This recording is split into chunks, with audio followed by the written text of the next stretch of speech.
Noong bata pa ako, sinabihan ako na huwag akong maging direkta sa iba at huwag gagawa ng ikagagalit nila. Yun ang naging diskarte ko sa buhay. Kaya lagi akong namuhay sa mga pilosopiya ni Satanas gaya ng protektahan ng pagkakaibigan ninyo sa pamamagitan ng di pagpuna sa mga pagkakamali ng iba. At huwag manghamak ng tao sa iyong mga kaklase, kaibigan at kapitbahay. Kapag nakakakita ako ng tao na may ginagawang mali, ayaw kong ipahiya sila o ibunyag ang kanilang mga pagkakamali. Pinupuri ako ng mga tao sa pagiging maunawain at maalalahanin ko sa iba. At naisip ko na ito ay talagang mabuti. Na ito ang pangunahing prinsipyo ng mga relasyon. Sa pagdanas ng paghatol at pagkastigo ng mga salita ng Diyos, napagtanto kong hindi iyon pagiging mabuting tao. Tama. Sa halip ito'y ayon sa mga pilosopiya ni Satanas. Totoo yan. Di ito nakakatulong sa kahit sino at pwedeng makasakit ng iba. Nagbago ang pananaw ko at binigyan ako ng mga salita ng Diyos, ng mga prinsipyo ng tamang pag-uugali. Salamat sa Diyos. Ikukwento ko sa inyo ang tungkol dito. Ayos. Nang mapili akong leader ng iglesia noong 2019, laking pasasalamat ko sa pagkakataon na iyon. Oo. Napagpasyahan kong akuin ang responsibilidad na ito. Paglaon, may mga napansin akong ilang mali sa trabaho ng aking mga kapatid. Ang ilan sa kanila ay pabaya sa tungkulin na humahantong sa mas malalang problema. Ang ilan ay hindi kaya makisama sa iba, na naging sanhi ng hindi pagkasabay-sabay ng kanilang mga trabaho. Nang makita ko ito, naisip ko, nagpapakita sila ng katiwalian sa tungkulin. Maapektuhan ang gawain ng tahanan ng Diyos kung hindi ito bibigyan ng pansin. Tama. Kailangan kong magbahagi sa kanila upang maunawaan nila to at magbago. Ganun nga. Tapos naisip ko, kung ilalantad ko ang mga problema nila sa simula pa lang, ano ang iisipin nila sa akin? Sasabihin ba nilang mahigpit ako dahil bago ako at sobrang hirap kong pakisamahan? Hindi ba't magwawatak-watak ang lahat kung gano'n ang maiisip nila? Di bali na, hindi ko nalang babanggitin ito. Dapat ako makabuo ng mabuting ugnayan. Kaya naman, pinalampas ko na lang ang lahat ng kamalian at problema ng aking mga kapatid. Natatakot akong masira ang aming ugnayan pag pinahiya ko sila at inilagay sa mahirap na sitwasyon. Minsan, may nagsabi sa akin na matigas ang ulo ni Brother Wang at hindi tumatanggap ng suwestyon at nagpapabagal ng pag-unlad dito. Nagtanong ako upang makakuha ng iba pang mga opinyon. At lahat sila'y nagsasabi na si Brother Wang ay mayabang, palautos at mapagmataas. Karamihan sa mga taong nakatrabaho niya ay nalilimitahan. Nang marinig ko ang mga punang ito, napagtanto kong may seryosong problema si Brother Wang. Tama. At ang hindi pagharap dito ay di makakatulong sa pagpasok niya sa buhay o sa gawain ng sambahayan ng Diyos. Kinailangan kong tulungan siyang maunawaan ang kabigatan ng problemang ito. Oo. Pero nang makausap ko si Brother Wang, parang bigla na lang gusto ko nang umatras. Naisip ko, ang lahat ng kamaliang ito ay ang masasamang kaugalian ni Brother Wang. Kung iisa-isahin ko ang bawat problema, hindi kaya't makaramdam siya ng panliliit at pagkawalang kwenta? Hindi ba magiging kahiyaya iyon? Kung pakiramdam niya ay personal ko siyang inaatake, hindi ba sasama ang loob niya sa akin? Madalas kaming nakikita sa mga pagtitipon, gumagawa ng aming tungkulin. Paano kami magkakasundo kung magkakalamat ang ugnayan namin? Tapos, naisip ko, yung lagi niyang sinasabi na mayroon siyang mayabang na disposisyon. Kung dun ko sisimulan, nang hindi tinatamaan ang mga parte na sensitibo, hindi masyadong nakakahiya para sa kanya at hindi magkakalamat ang aming samahan. Kaya naman, sa aming pagbabahagi, bahagya akong binanggit ito at sinabi kong mayabang siya at mapagmataas pa. Pinakinggan niya ako at inamin niya sa akin na siya nga ay mayabang at mapagmataas. At alam niya ang tungkol sa mga ito. Hindi pa niya namamalayan ang kabigatan ng problema. Ganun na nga. Pero wala na akong iba pang sinabi. Dahil hindi niya nakamit ang totoong pag-unawa sa sarili. Nanatili siyang matigas ang ulo sa kanyang tungkulin. Dahil hindi siya makapagtrabaho kasama ang iba, inilipat siya. Siya ay binigyan ng ibang tungkulin. Ngunit dahil napalooban siya ng tiwaling ugali, hindi siya naging epektibo. Isang araw, galit na sinabi sa akin ng kanyang supervisor. May alam ka ba sa problema ni Brother Wang? Bakit hindi ka nakipagbahagi sa kanya? Nagkaroon siya ng malaking epekto sa pag-unlad sa gawain namin. Pakiramdam ko, pinagalitan ako ng Diyos sa pamamagitan niya dahil hindi ko naisagawa ang katotohanan. Tama. Talaga namang nakonsensya ako. Kung binigyang pansin ko lamang ang kanyang mga kamalian at pinagnilayan niya ang mga to, baka nagawa niyang maayos ang tungkulin niya. Totoo yan. Ngunit wala siyang naging tunay na pag-unawa sa kanyang kalikasan. Hindi lang siya nabigo ng nakaraan, hindi rin siya nakapagbago pagkatapos. Hinahadlangan niya ang mga gawain nito. Ipinahamak ko ang gawain ng sambahayan ng Diyos. Tama. Akala ko may mabuti akong pagkatao. Pero ngayon, nakita kong takot lang akong maipahiya ang iba at bigyan sila ng masamang impresyon. Di ito maganda para sa pagpasok sa buhay ng iba o sa gawain ng sambahayan ng Diyos. Siyang Tama. tama. Iyon ba ang may mabuting pagkatao? Pagkatapos ay binasa ko ang mga salita ng Diyos. Kailangang may pamantayan para sa pagkakaroon ng mabuting pagkatao. Hindi ito pagiging katamtaman, pag-alis sa prinsipyo at pagsubok na hindi mapasama ang loob ni numan. Paglalangis kahit saan, pagiging suwabe, at pagpapagaan sa pakiramdam ng lahat. Hindi ito ang pamantayan. Ano kung gayon ang pamantayan? Ito'y ang pagtrato sa Diyos sa mga tao at sa mga pangyayari ng may tunay na puso at pag-ako ng pananagutan at paggawa ng lahat ng ito para makita at maramdaman ng lahat. Bukod doon, sinisiyasat ng Diyos ang puso ng mga tao at kilala sila. Laging ipinagyayabang ng ilan na may mabuti silang pagkatao na di sila nakagawa ng masama at nakapagnakaw o nakapaghangad ng mga pag-aari ng ibang tao. Umaabot pa sila sa puntong pinahihintulutan nila ang iba na makinabang sa kanilang sariling kapinsalaan kapag mayroong pagtatalo sa mga interes, pinipiling dumanas ng pagkatalo. At hindi sila nagsasabi ng masama tungkol sa sinuman para lang isipin ng lahat ng mabubuti sila. Ngunit kapag ginagampanan nila ang mga tungkulin nila sa sambahayan ng Diyos, sila'y tuso, laging nagbabalak para sa sarili. Hindi nila iniisip ang kapakanan ng bahay ng Diyos o tinatrato na madalian ang mga tinatrato ng Diyos na madalian o nag-iisip gaya ng pag-iisip ng Diyos. At hindi nila kayang isantabi ang mga kapakanan nila upang magampanan ang kanilang mga tungkulin. Hindi nila tinalikdan ang sarili nilang kapakanan.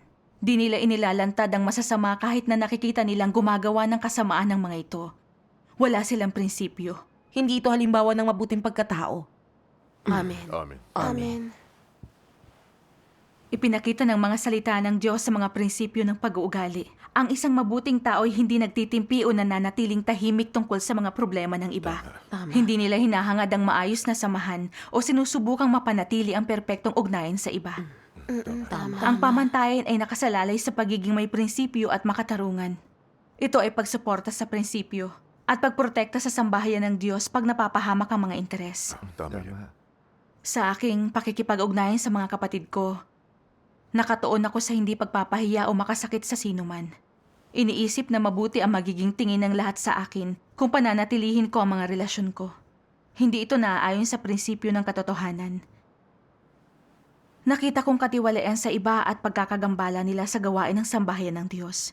Pero sa kagustuhan kong protektahan ang imahe ko, di ko naprotektahan ang mga interes ng iglesia at nagbulag-bulagan. Hinayaan ko ang mga problema. Lalo na doon kay Brother Wang. Ang kanyang mga kamalian ay nakaapekto sa gawain ng sambahayan ng Diyos. Ngunit natakot ako na baka isipin niyang inaatake ko siya.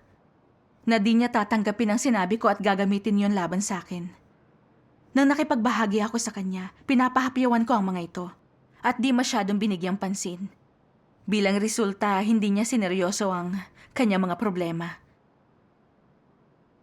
Sa panlabas kong anyo nanatili ang aking mabuting imahe. Pero sa katunayan, ako'y nakapinsala sa gawain ng simbahang iyon at ang pagpasok sa buhay ng iba. Mismo. Oo. Nakita kong isa lang akong tagapagpalugod ng tao. Isang ganap na manlilinlang. Nabasa ko ang mga salita ng Diyos sa mga devosyonal ko. Di sinasaway ng ilang leader ang mga kapatid pag nakikita silang pabaya sa pagtupad ng tungkulin. Bagamat dapat nila iyong gawin.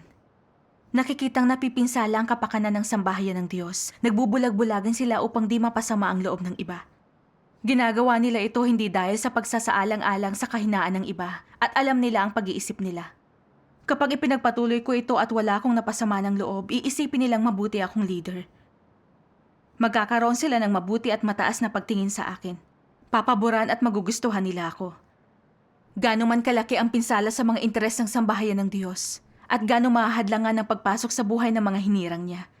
O magagambala ang kanilang buhay iglesia. Kumakapit sila sa filosofiya ni Satanas na huwag magpasama ng loob, kailan may hindi sila nakakaramdam ng paninisi sa sarili. Maaaring kaswal nilang mababanggit ang isang usapin at hanggang doon na lang. Hindi nila ibinabahagi ang katotohanan ni ipinupunto ang diwa ng mga problema ng iba. At hindi nila sinusuri ang kalagayan ng mga tao. Hindi nila ginagabayan ng mga tao papunta sa realidad ng katotohanan. At hindi nila ipinababatid kung ano ang kalooban ng Diyos. O ang mga pagkakamaling madalas na ginagawa ng tao o ang mga tiwaling disposisyong ibinubunyag niya. Hindi niya nilulutas sa mga praktikal na suliraning ito. Pinagbibigyan nila ang mga kahinaan, pagiging negatibo at kawalan ng ingat ng iba. Lagi nilang pinalalagpas ang pag-uugali ng mga taong ito nang hindi tinutukoy ang mga iyon. At dahil nga ginagawa nila iyon, naiisip ng karamihan na parang ina na natin ang ating leader. Mas malawak pa ang pangunawa nila sa mga kahinaan natin kaysa sa Diyos. Pwedeng maliit ang tayog natin upang makatugon sa mga hinihingi niya. Pero sapat yun para makatugon tayo sa mga hinihingi ng leader natin. Mabuti silang leader para sa atin. Kapag dumating ang araw na papalitan na ng itaas ang ating leader, dapat tayo magsalita, sabihin ang ating mga opinyon at kahilingan at makipagnegosasyon sa itaas. Kapag nagkimkim ng ganong sa loobin ng tao, kapag may ganito silang kaugnayan sa leader nila at ganong impresyon tungkol sa kanila at nakararamdam ng ganong pag-asa, paghanga at pagtingala sa kanilang leader. Ano kung gayon ang dapat na maramdaman ng leader? Kung sa bagay na ito'y makaramdam sila ng paninisi sa sarili, kaunting pagkabagabag at makaramdam na may utang sa Diyos. Hindi sila dapat tumuon sa katayuan o imahe nila sa puso ng iba. Dapat silang magpatotoo sa Diyos at purihin siya, upang magkaroon siya ng lugar sa puso ng mga tao at igalang siya bilang dakila. Sa ganun lang magiging payapa ang puso nila at sila ang naghahanap sa katotohanan. Amen. Gayunman hindi ito ang layunin ng mga kilos ng mga antikristo. Ginagamit nila ang mga paraang ito upang hikayatin ang mga taong lumihis sa tunay na daan at talikuran ng katotohanan. Pinagbibigyan pa ang walang ingat at irresponsableng pagtupad ng mga tao sa tungkulin nila. Nang may pakay na magkaroon ng lugar sa puso ng mga tao at makuha ang kanilang kagandahang loob. Hindi ba't pagtatangka itong makuha ang loob nila? At hindi ba't isa itong masama at karimari-marim na bagay? Kasuklam-suklam ito. Amen. Inihayag nito ang diwa at mga motibo sa likod ng mga kilos ko. Tama. Mula nang maging pinuno ako, naging maingat ako sa pakikisama sa mga tao sa paligid ko. Di ko pinupuna ang mga kamalian nila upang maprotektahan ang dignidad nila. Wala akong bahid ng pagmamadali noong makita si Brother Wang na nakagagambala at nakahadlang sa gawain. Sa halip, maingat ang aking pananalita sa lahat, sa pagnanais na manatiling kabilang nila. Parang napakaamo ng aking panlabas na anyo, ngunit ito'y pakitang tao lang sa aking mga kapatid. Ginamit ko ang mapanlinlang kong pag-uugali at mga salita upang makuha ang loob ng iba, upang magustuhan at tingalain din nila akong lahat. Sa ganon, mas mapapatibay nito ang posisyon ko. Oo. Ninais kong maging maayos ang landas ko at ginawa ko yon, kapalit ang kapakanan ng sambahayan ng Diyos. Sumalungat ako sa mga prinsipyo ng katotohanan. Ako ay nasa landas ng mga antikristo. Tama. Pagkatapos sumagi sa akin ang mga salita ng Diyos. Maaaring napakabait mo at tapat ka sa iyong mga kamag-anak, kaibigan, asawa, anak at magulang. At hindi ka nagsasamantala sa iba kailanman. Ngunit kung hindi ka kaayon ni Kristo, kung hindi mo kayang maging tugma sa Kanya, kahit gugulin mo pa ang lahat-lahat mo sa pagtulong sa mga kapitbahay mo, o sa pag-aalaga ng iyong ama, ina at mga miyembro ng iyong mga sambahayan, sasabihin ko na masama ka pa rin at puno ka ng mga tusong panlilinlang. Amen. Hinayaan akong mamuno ng tahanan ng Diyos. at gabayan ng iba na maisagawa ang katotohanan, gawin ang tungkulin, itaguyod ang gawain ng Diyos, magbahagi sa katotohanan at lumutas ng problema, upang maunawaan nila ang katiwalian nila, at gawin ang tungkulin na may prinsipyo. Yun ang aking tungkulin. Tama. Ngunit hindi ko to ginawa ayon sa hinihiling ng Diyos. Nakatuon ako sa aking mga ugnayan at katayuan sa iba, na ipinahamak ang gawain ng tahanan ng Diyos, at hinadlangan ang pagpasok sa buhay ng iba. Kumikilos ako sa panig ni Satanas. Ako mismo ang inilantad ng Diyos sa kanyang mga salita. Hindi lang ako masama, bagkos madaya, makasarili at kasuklam-suklam. Kung hindi ako nagsisi at nagbago, magiging hadlang ako sa pagpasok sa buhay ng aking mga kapatid. Oo. Naintindihan ko na ang mga patakaran ng aking buhay sa aking pakikipag-ugnayan sa iba. Nalaman ko na ang huwag manghamak ng tao at protektahan ng pagkakaibigan sa di pagpuna sa mga pagkakamali ng iba ay hindi mga prinsipyo para sa tamang pag-uugali. Tama. Humarap ako sa Diyos sa panalangin upang magsisi at itama ang maling paghahangad ko. Salamat sa Diyos. Paglaon ay binasa ko ito sa mga salita ng Diyos.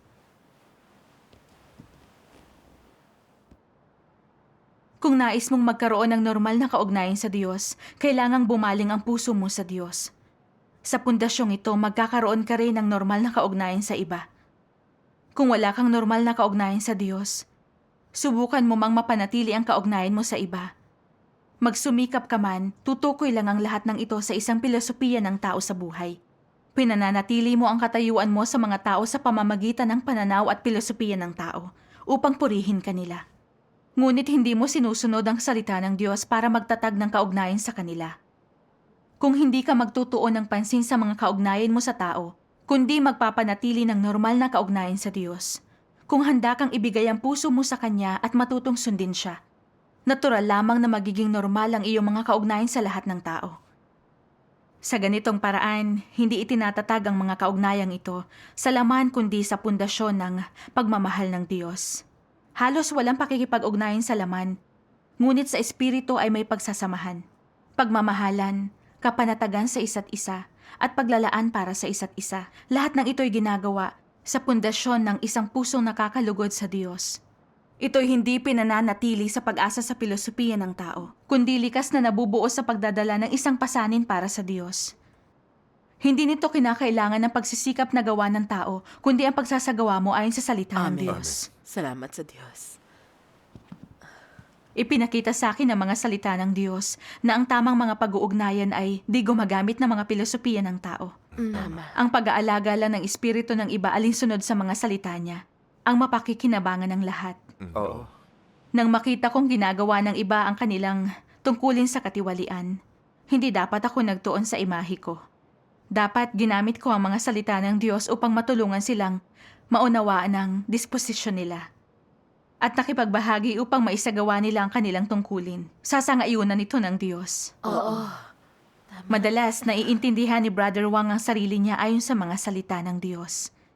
Ibig sabihin, gusto niyang tugunan ang mga problema niya.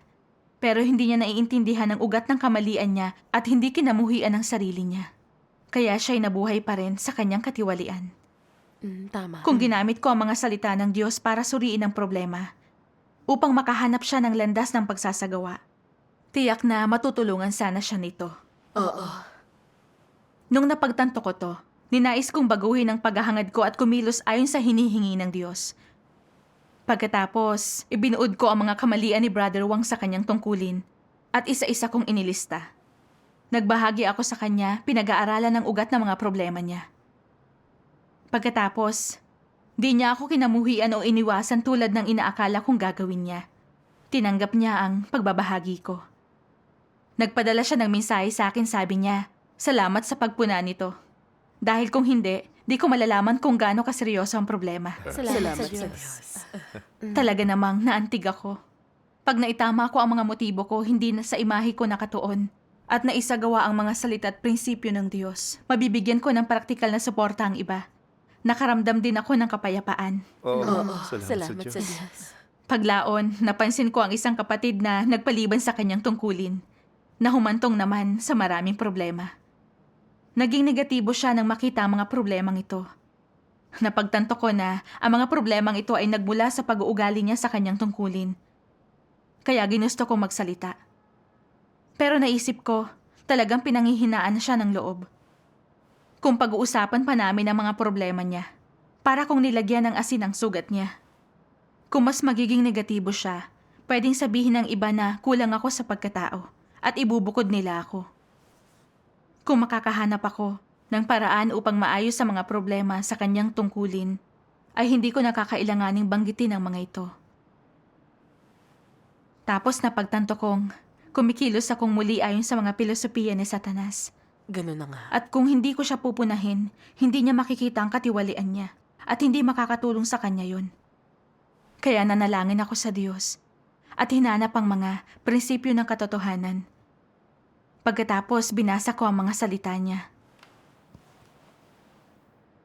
Ang Diyos ay hindi nag-aalangan sa kanyang mga kilos. Ang mga prinsipyo at layunin sa likod ng kanyang mga pagkilos ay malinaw at dalisay. Walang mga daya o balaki na nakahalo sa loob. Sa madaling salita, walang nakahalong kadiliman o kasamaan sa diwa ng Diyos. Hindi namamagitan ng Diyos, hindi siya nadudungisan ng mga ideya ng tao. Para sa Kanya ang isa ay isa at ang dalawa ay dalawa, ang tama ay tama at ang mali ay mali. Walang anumang kalabuan. Amen. Amen. Amen.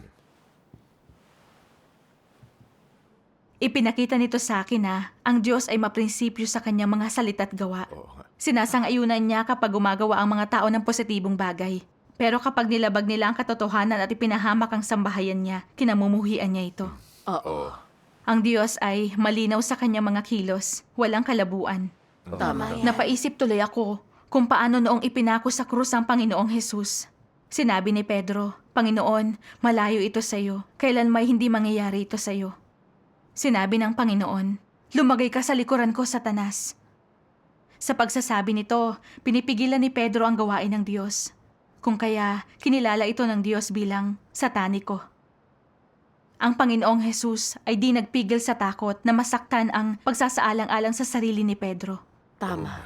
Malinaw ang ginawa niyang pagpapasya batay sa mga ikinilos ni Pedro. Upang makita niyang ang pag-uugali ng Diyos ay malinaw at malaman ang kalikasan ng mga kilos niya. Oo. Ipinakita niya sa akin ang mga prinsipyo ng pagsasagawa. Ang pagpapaubay at pagpapasensya ay katanggap-tanggap para sa ilang problema pero kung may makahahadlang sa gawain ng sambahayan ng Diyos, kinakailangan ng pagbabahagi sa katotohanan. Tama. Di ako pwedeng maging tagapagpalugod ng tao. Totoo yun. Alam kong negatibo ang pakiramdam ng kapatid ko, pero sa tamang pamamaraan, nang hindi minamaliit o pinapagalitan siya, kundi sa pagbabahagi. Sa katotohanan upang makatulong na pag-aralan ng kanyang mga problema. Maiintindihan niya ang kanyang katiwalian. Pwede naming hanapin ang landas ng pagsasagawa at matutugunan ang kalooban niya. Tama yan. Tama yan. Pagkatapos hinanap ko siya upang makipagbahagi sa kanyang mga problema at talakayin ang kanyang mga maling pananaw. Nagbahagi rin ako ng aking karanasan. Natakot akong baka malupit ang ganitong uri ng pagbabahagi at baka hindi niya rin ito kayanin. Pero nang matapos ako, hindi siya nalumbay o kumampi laban sa akin tulad ng naisip ko. Sa halip taos-puso niyang sinabi na di niya naiintindihan ang mga problema niya noon. Oo nga. At matatanggap niya ang ganitong pagwawasto. Salamat Oo, sa salamat magaling sa yan. Diyos. Naging mabuti ang pag-uugali niya sa tungkulin niya pagkatapos nun. At nagsimula siyang hanapin ang mga prinsipyo ng katotohanan. Masaya akong nakita ito. Ang pagsasagawa ng katotohanan at paggawa ng tungkulin ko ay napakasarap sa pakiramdam. Salamat sa Diyos. Sa aking pakikipag-ugnayan sa iba, lagi akong natatakot na mapahiya ang mga tao sa pagiging agresibo ko. Kaya ang mga ugnayan ko ay nakabatay sa mga filosofiya ni Satanas. Nakapapagod na paraan upang mabuhay. Sigurado. Sa mga karanasang ito at sa patnubay ng Diyos, nalaman ko kung ano ang pagiging mabuting tao. Tama. Mahalaga rin na mapanindigan ang mga prinsipyo ng katotohanan at isagawa ang mga salita ng Diyos. Tama. Yun ang prinsipyo ng mabuting pag-uugali. Amen. Salamat sa Amen. Diyos. Salamat sa Diyos. Isang magandang paraan upang mabuhay. Salamat sa Diyos. Napakagandang karanasan ito. Salamat sa Diyos.